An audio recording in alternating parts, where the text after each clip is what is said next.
नमस्कार, बहुत स्वागत है आप सभी का। मैं हूं आपके साथ नैना यादव, लेकर हाजिर हूं हमारा खास शो। पाकिस्तान और अफगानिस्तान के बीच में तनाव है कि कम होने का नाम ही नहीं लेता।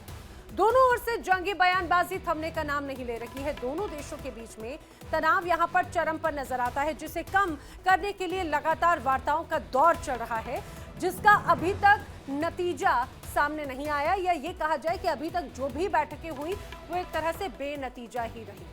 इन सब के बीच में अफगानिस्तान की ओर से एक बयान सामने आया, जिसमें पाकिस्तान डर के साए में है। गीदड़ भपकी देने वाला पाकिस्तान भी अब खौफजदा है। तालिबान के सर्वोच्च नेता हिबतुल्ला अखुंदजादा ने तालिबान सरकार को कहा है कि वो पाकिस्तान की मांगों के आगे घुटने ना टेके। उन्होंने अफगान नेताओं से यह भी कहा है कि पाकिस्तान के साथ वही वादा करें जिसे पूरा किया जा सके। उन्होंने कहा कि हिबतुल्ला अखुंदजादा ने क्या कहा, मैं आपको बता दूं। उन्होंने कहा है कि पाकिस्तान को एक तरह से चिताते हुए नजर आए। पाकिस्तान के आगे नहीं झुकेगा अफगानिस्तान, ये कहा है। पाकिस्तान के हर वार पर बड़ा पलटवार अफगानिस्तान की तरफ से किया जाएगा, और ये भी स्पष्ट किया गया है कि पाकिस्तान जो भी हुक्म दे उसके आगे नहीं झुकने वाले हैं। और पाकिस्तान के साथ में ईमानदारी से ही चर्चा होनी चाहिए, ये बात भी उनकी तरफ से स्पष्ट तौर से कही गई। पाकिस्तान के साथ में शांति वार्ता के लिए इस्तांबुल रवाना होने से पहले अफगान तालिबान प्रतिनिधिमंडल ने भी उनके समूह की सर्वोच्च नेता शेख हिबतुल्ला अखुंदजादा के साथ में एक लंबी बैठक हुई थी, और इस बैठक में प्रतिनिधिमंडल ने हिबतुल्ला को पिछले दौर की वार्ताओं के विवरण से एक तरह से अवगत करवाया था। हिबतुल्ला अखुंदजादा ने इस बात पर जोर दिया है कि भविष्य में जो होने वाली तमाम वार्ताएं हैं, सभी वार्ताएं ईमानदारी से होनी चाहिए, और सिर्फ वही प्रतिबद्धताएं व्यक्त की जानी चाहिए जिन्हें वास्तव में पूरा किया जा सके, क्योंकि ये कहा जाए अफगानिस्तान बखूबी जानता है पाकिस्तान की फितरत को। कहता कुछ है, करता कुछ है। अब अखुंदजादा ने जोर देकर कहा है कि पाकिस्तान अफगानिस्तान पर अपनी शर्तें थोपने की स्थिति में नहीं है। अखुंदजादा के इस बयान के बाद में ये जरूर माना जा रहा है कि तालिबान अब अपना रुख और भी ज्यादा सख्त कर सकता है, जिसका अंदेशा पाकिस्तान को भी बखूबी है, और यही वजह है कि पाकिस्तान अब खौफजदा है। और भाई हो भी क्यों ना, पाकिस्तान ये अच्छी तरह से जानता है कि जिस तालिबान के सामने सुपर पावर अमेरिका नहीं टिक पाया, जिस तालिबान को खुद पाकिस्तान और आईएसआई ने पाला पोसा बड़ा किया, उसे सींचा, उसे बनाया, वही अब तालिबान जो है उसको आंखें दिखा रहा है। उस अमेरिका की भी अगर बात की जाए तो जो खुद को सुपर पावर कहता है, वो भी तालिबान के आगे नहीं टिका। अफगानिस्तान छोड़कर अमेरिका को वापस जाना पड़ा। आखिर उसके सामने पाकिस्तान की क्या मिसाल? और अगर तनाव यूं ही बना रहा तो दोनों देशों में युद्ध की आशंका से भी इनकार नहीं किया जा सकता। आपको ये भी मैं बता दूं कि पाकिस्तान ने कल एक बार फिर से अफगानिस्तान पर हमला किया। ऐसी तमाम रिपोर्ट सामने आई हैं, कई बड़ी तस्वीरें सामने आई हैं। हालांकि तालिबान ने तुर्की में चल रहे शांति वार्ता की बात करते हुए जवाबी कार्रवाई नहीं करने की बात कही, लेकिन उसके बाद में भी एक बड़े युद्ध की तस्वीर नजर आई। पाकिस्तान में खौफ का आलम है, ये कहा जाता है। उसे तालिबान की ओर से बड़े हमले की आशंका सता रही है। इतना ही नहीं, बल्कि पाकिस्तानी भारत के ऑपरेशन सिंदूर पार्ट 2 की आशंका से भी अब खौफजदा है, और यहाँ पर भी एक अलग तस्वीर बनते हुए जरूर नजर आती है। और करेंगे चर्चा। मेरे साथ में जो खास मेहमानों का पैनल है, मैं उनका रुख कर लेती हूँ। मेरे साथ में इस दौरान चर्चा के लिए पाकिस्तान से ही खुद हमारे साथ में जुड़े हुसैन जावेद, पाकिस्तान से पत्रकार हैं। हुसैन जावेद, आपका बहुत स्वागत है इस चर्चा में। आपसे सबसे पहले मैं समझना चाह रही हूँ कि एक तरफ बातचीत होती है, दूसरी तरफ फायरिंग हो जाती है, शेलिंग हो जाती है, आखिर ये क्या दिक्कत हो रही है? और दूसरी तरफ यहाँ पर अब तो ट्रस्ट इशू साफ तौर से नजर आते हैं।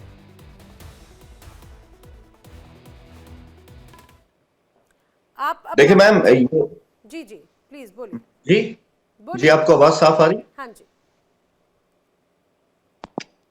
बोलिए बोलिए हुसैन जावेद हेलो, जी। हाँ जी, ओके जी। अच्छा, मैं ये कहूंगा, एक जो आपने अपना पूरा इंट्रो दिया ना, उसमें भी ये चीज है, और ये बात सच्ची है कि अफगानिस्तान के साथ जो हमारे जिस तरह के ताल्लुकात जा रहे हैं वो इतने अच्छे तो नहीं जा रहे। ये सबको पता है, और ये आज से नहीं है, ये पिछले 3 साल से है। क्योंकि हम उनसे एक ही मांग आज तक करते आए, और अभी भी जो टॉक्स इस्तांबुल के अंदर हो रही हैं, जो कल वापस स्टार्ट हुई है, उसमें भी हमारी एक ही मतलब उनसे डिमांड ही एक ही है कि टीटीपी को जो आपने अपने हाथ से हेवंस दिए हैं और वहां से ये ट्रेन होके हमारे इलाके में आते हैं और यहाँ के आतंक फैलाते हैं, हमारी फोर्सेस के ऊपर अटैक करते हैं, हमारे अवाम के ऊपर अटैक करते हैं, ये हमें कबूल नहीं है। इसके अलावा किसी और एजेंडे के ऊपर बात ही नहीं हो रही है। तो मैं ये समझता हूँ और कि ये जो अभी अफगानिस्तान टॉक्स है, किस ये एजेंडे पे बात कर रहा है? अफगानिस्तान इस वक्त इतना कंफ्यूज है कि जो वो चाह रहे हैं, वो कुछ भी चाह रहे हैं, वो लिख के हमें दे नहीं सकते, क्योंकि उनको लगता है कि लिख दिया तो काम खराब हो जाएगा उनके लिए। तो ये उनकी कंफ्यूजन की हालत ही है, जबकि हम कह रहे हैं कि हमें आपसे रिटर्न किस्म की जमानत चाहिए ताकि ऐसे इसके बाद ना हो। तो वो इस टाइम बहुत ज्यादा कंफ्यूजन के शिकार है। खुद अफगानिस्तान के अंदर जो उनकी हुकूमत है, जो काबुल हुकूमत है, आपको पता है उनका एक सेक्ट जो होता है वो काबुल में होता है और एक कंधार में होता है, तो उनके बीच में भी तालमेल बिल्कुल भी नहीं है और उन पे प्रेशर बहुत है। जी। कतर ने उन पे मतलब जो कतर है उसने इन पे बहुत ज्यादा प्रेशर डाला है, तुर्की ने डाला है कि आपको कोई ना कोई बात यहाँ पे तय करना होगी, क्योंकि ये जंग की हालत आपके इंटरेस्ट में बिल्कुल नहीं है। और एक और बात मैं आपको कहना चाहूंगा, देखें आपने कहा कि अफगानिस्तान ने तो अमेरिका से भी लोहा लिया है, इन्होंने रूस को भी नाको चले चबवाए हैं। पता नहीं, मैं इस बात को समझ नहीं सका कि इंडियन मीडिया इस बात को अब आपको समझना चाहिए। हम कोई वहां जाके कब्जा नहीं करना चाह रहे ना, हमारी कोई ऐसे एम्स है कि हमने काबुल को अपने कब्जे में कर लेना है। नहीं, तो हमारी मुझे जो एक बात बताइए, फिर काफी अगर ऐसी कोई मंशा नहीं है तो कल भी कंधार के एक इलाके में बड़ी शेलिंग, बड़ी गोलीबारी हुई है, ऐसी तमाम रिपोर्ट सामने आई हैं। अगर जी ऐसा जी कुछ भी बिल्कुल। नहीं, एक तरफ शांति वार्ता चल रही है तुर्की में और दूसरी तरफ इस तरह से हमले होते हैं। देखिए मैं आपको बताऊं कि आपने कहा कि शांति वार्ता चल रही है, मैं कहूंगा कि सिर्फ टॉक्स चल रही हैं अभी। उसमें टॉक्स इसलिए हो रही है ताकि थोड़ी शांति है, अभी शांति नहीं आई है। शांति का पहली जिक्र बात ही तो नहीं ये हो है। रहा है क्या? ये तो बड़ी बात हो जी जाती है। चलिए। उसके लिए कोशिश है, लेकिन ठीक अभी है। उसका वो माहौल नहीं बना है। और एक और बात ये कि ये आप बिल्कुल काबुल हुकूमत का जो नैरेटिव है, आपने वो यहाँ पर बयान किया कि हमने वहां पे फायरिंग की, उनको हमने इतना नुकसान दिया। हमारी जो इस पे स्टैंडिंग है वो बड़ी सिंपल है कि जो हमारा बलूचिस्तान का इलाका है चमन, वह वो बिल्कुल बॉर्डर के साथ है। वहां से अफगान हदूद ने मतलब वहां से हमारी ओर फायरिंग हुई है और हमने उसका जवाब दिया, तो हम बिल्कुल वहां पर भी अपना ठीक है। रिएक्शन दे रहे हैं। ठीक है। मेरे साथ में कुछ और खास मेहमान जो हैं वो भी जुड़ चुके हैं, जल्दी से मिलवा देती हूँ। मेरे साथ में इस दौरान रिटायर्ड मेजर जनरल अनुज माथुर जी इस दौरान रक्षा विशेषज्ञ के तौर पर हमारे साथ में मौजूद हैं। रिटायर्ड कर्नल JS सोढी जी हमारे साथ में विदेश मामलों के विशेषज्ञ हमारे साथ में मौजूद हैं। पाकिस्तान से पत्रकार मोहसिन रजा खान भी हमारे साथ में इस दौरान चर्चा में मौजूद हैं। आप सभी का भी इस चर्चा में बहुत स्वागत है। मैं मेजर जनरल अनुज माथुर आपका रुख करते हुए, सर जरा आप समझाने की कोशिश कीजिए, क्योंकि अफगानिस्तान की तरफ से अखुनजादा उनकी तरफ से एक बड़ा बयान आया है ऐसे वक्त में जब एक तरफ तुर्की में बातचीत चल रही है, दूसरी तरफ यहाँ पर तनाव अभी भी सीमा पर नजर आता है। सर, उनकी तरफ से बयान आया है कि पाकिस्तान हमारे ऊपर कोई भी शर्त थोपने की स्थिति में नहीं है। इसके क्या मायने हो सकते हैं सर? नैना देखिए, एक दो चीजें बिल्कुल साफ कर देना चाहता हूं मैं कि एक जो मेन प्रिमाइस है, जो मेरे को लगता है कहीं ना कहीं इस पूरे टेंशन का और पूरे हालात का पूरा मेन मुद्दा है, वो मुद्दा यह है कि अफगानिस्तान या अब अफगानिस्तान की not only current regime, Afghanistan की किसी भी रिजीम ने आज तक डूरंड लाइन को मान्यता नहीं दी है। उन्होंने कभी भी ये माना नहीं है कि डूरंड लाइन पाकिस्तान और अफगानिस्तान के बीच में कोई अंतरराष्ट्रीय बॉर्डर है। और नैना, अगर आपको याद हो तो जो पहले दौर की वार्ता हुई थी कतर में, दोहा में, तो वहां पर सीमा शब्द कहीं कहीं ना कहीं बीच में आया था जब उस पर डॉक्यूमेंट साइन होने वाला था। तो अफगानिस्तान ने दबाव डाल करके उस सीमा बॉर्डर वर्ड को उसमें से, उस डिक्लेरेशन में से हटवाया है। तो ये एक मेन सबसे बड़ा मुद्दा है। तो मैं जावेद साहब की बात से इस तरह सहमत नहीं हूं कि उनका मुद्दा सिर्फ टीटीपी है।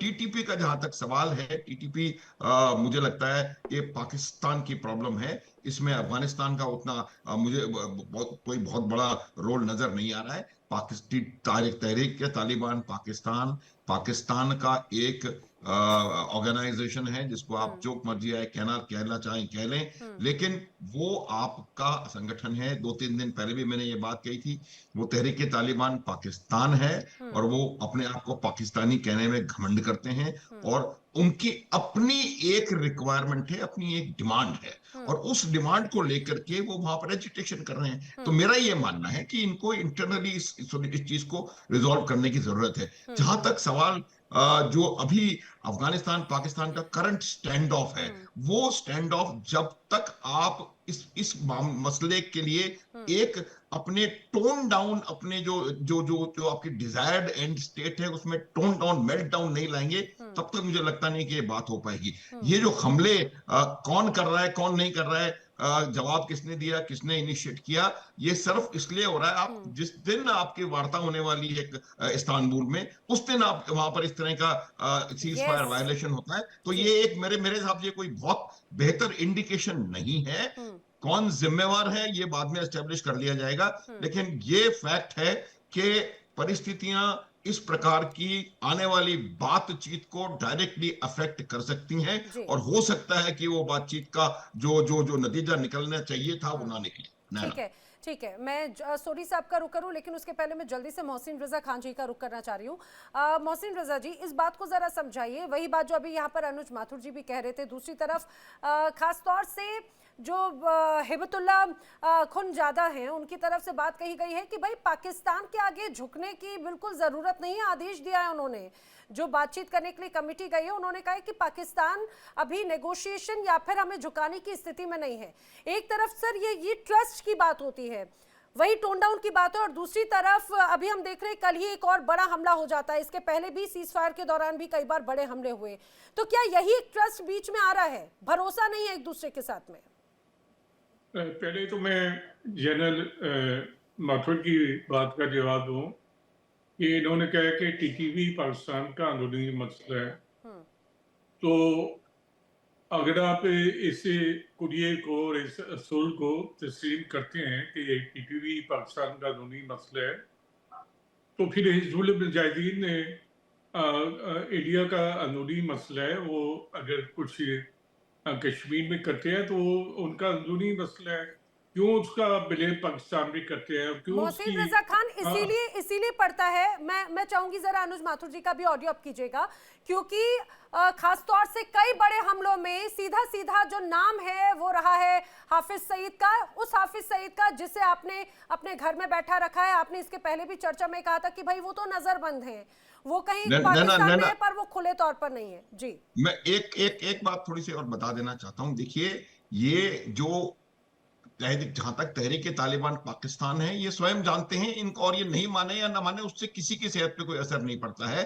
वो ये ऑर्गेनाइजेशन तालिबान पाकिस्तान का क्रिएशन है, जबकि ये जो लश्कर है या जैश है या जमात उद दावा है या हिजबुल मुजाहिदीन है, ये भारत का क्रिएशन नहीं है, ये पाकिस्तान ने बनाए हैं। इनके हेडक्वार्टर्स पाकिस्तान में है, सारी दुनिया को पता है कहां पर कौन किस जगह से ऑपरेट कर रहा है। अभी इनके मंत्री जाकर के और उनका जो जो जो पॉलिटिकल विंग है जमात उद दावा का, उनसे जाकर के बातचीत कर रहे हैं। इनके पंजाब प्रांत के जो जो असेंबली है उसके जो स्पीकर हैं, वो जाकर के ओपनली रैली में हिस्सा लेते हैं और हाफिज सईद की वहां जाकर के प्रशंसाओं के पुल बांधते हैं। ये इसमें और जो टीटीपी है उसमें जमीन आसमान का अंतर है। मेरा सिर्फ सलाह है आपको कि आपको ये देखने की अपनी इस जो वहां हो रहा है उसकी जिम्मेदारी आपकी स्वयं है, और आपको ये देखने की आवश्यकता है कि कैसे आप इसको रिजॉल्व कर सकते हैं। ये इससे टीटीपी के एक्शन से भारत की सेहत पे कोई असर नहीं पड़ रहा, लेकिन हिजबुल मुजाहिदीन, जैश मोहम्मद, लश्कर तैयबा, ये सारे हेडक्वार्टर्स बहावलपुर, मुरीद के और कोटली और इन जगह पर हैं। इन पर हमले मई के महीने में हुए थे, तो आपको पता पड़ गया था कि क्या हम बात कर रहे हैं, और उसको बढ़ाना, तैयार करना, उकसाना, इन्फिल्ट्रेट करवाना एक बात है, और सिर्फ इस बात को क्लेम कर देना आपने खुद बनाया है तालिबान, इसमें कोई संदेह नहीं, किसी को संशय नहीं होना चाहिए। बात है। मोहसिन रजा जी, हुसैन जावेद कुछ कह रहे हैं। जी, मोहसिन जी। जनरल साहब तो कभी नहीं मानेंगे, क्योंकि ये मीठा मीठा हप और कड़बड़ कड़बड़ थू थू हिजोल मुजाहिदीन जो है सैयद सलाउद्दीन ने एक कश्मीरी है, उनकी औलाद वहाँ होती है। लेकिन खैर ये मौजू हमारा नहीं है, हमारा मौजू है अफगानिस्तान। टीटीपी है और हम अफगानिस्तान को कोई झुकाना नहीं चाहते हैं, ना हमारा ये ख्याल है कि वो झुक जाए। लेकिन हम चाहते हैं कि अफगानिस्तान से पाकिस्तान में जो दहशतगर्द हमले होते हैं, जो टीटीपी करती है या तहरीक तालिबान अफगानिस्तान करती है या इंडिया को कोई आउटफिट है वो करता है, हमें इससे गर्ज नहीं है। हम चाहते हैं कि अफगानिस्तान की सरजमीन जो है पाकिस्तान के खिलाफ इस्तेमाल ना हो, और अगर ये मुआहदा ना हुआ मोहसिन रजा जी, हम इस देखिए मसले को रिजॉल्व आप करना मुझसे चाहते उम्र हैं। में बहुत बड़े हैं, आपने दुनिया ज्यादा बहुत अच्छे से देखी है, लेकिन मुझे लगता है कि इस चीज में शायद मुझे थोड़ी सी समझ है कि एक आतंकवादी संगठन जिसे खुद बनाया और वो अब आपके लिए मुश्किल है, तो आप उसको ऐसे दूसरे किसी देश के आउटफिट्स अगर करार दे देते हैं, तो यही बात है कि आपने एक तरह से पल्ला झाड़ने की कोशिश कर रहे हैं।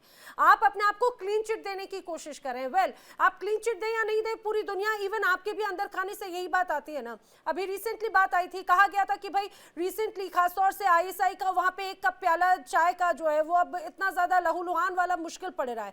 मैं यही बात जल्दी से सवाल लेकर सोढ़ी जी का रुख करना चाह रही हूँ। सर, ये एक तरफ बातचीत होती है, दूसरी तरफ अफगानिस्तान के नेता ये कहते हैं कि ईमानदारी से बात होनी चाहिए, जो अभी तक हुई नहीं। ये ट्रस्ट इश्यूज नजर आते हैं, ट्रस्ट इश्यूज, और दूसरी तरफ बॉर्डर पर एक बार फिर से हमले हो जाते हैं, तो बातचीत कैसे होगी सर? ये तो सीधे सीधे वार्ता को इम्पैक्ट करता है।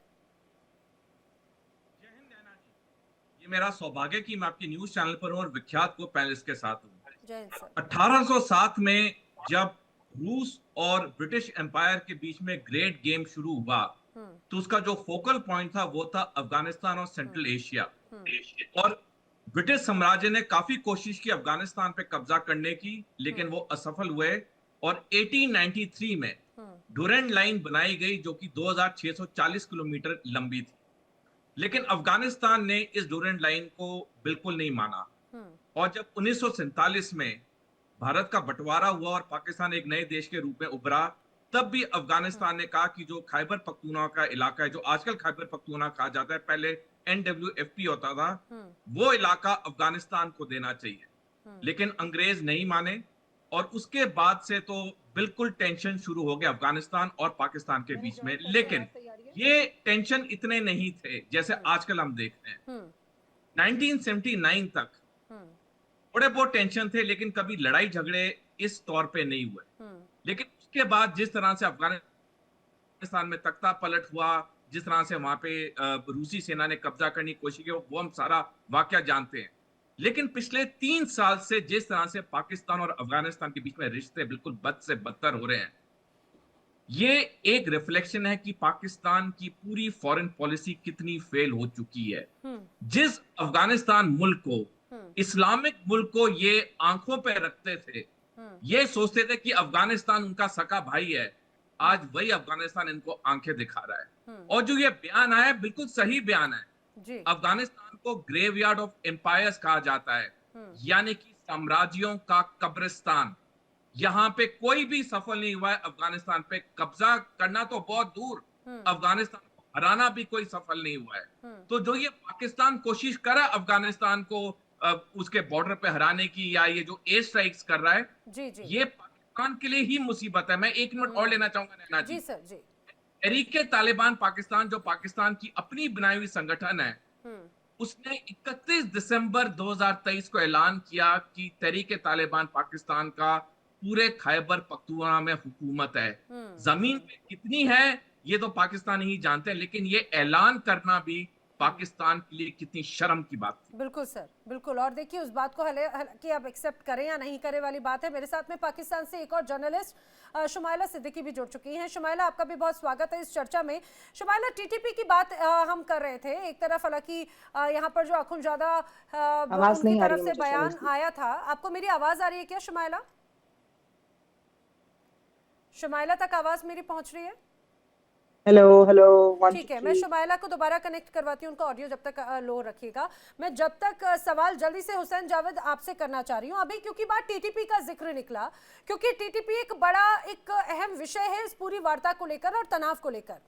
टीटीपी के बारे में आखिर टीटीपी का गठन क्यों हुआ, उसका मूल भाव जरा समझने की बहुत ज्यादा जरूरत है। कहा जाता है 2001 में अमेरिका के अफगानिस्तान पर जब हमला हुआ तो उसके बाद में कई तालिबान लड़ाके जो थे वो पाकिस्तान में शरण ले चुके थे, ये बात सही मानते हैं? उसके बाद भी तभी एक बड़ा रोल जो है यहाँ पर नजर आता है। अब पाकिस्तान की सेना ने अमेरिका के दबाव में इनके खिलाफ ही एक बड़ा ऑपरेशन चलाया जिसे ऑपरेशन राह-ए-रास्त कहा जाता है 2007 में।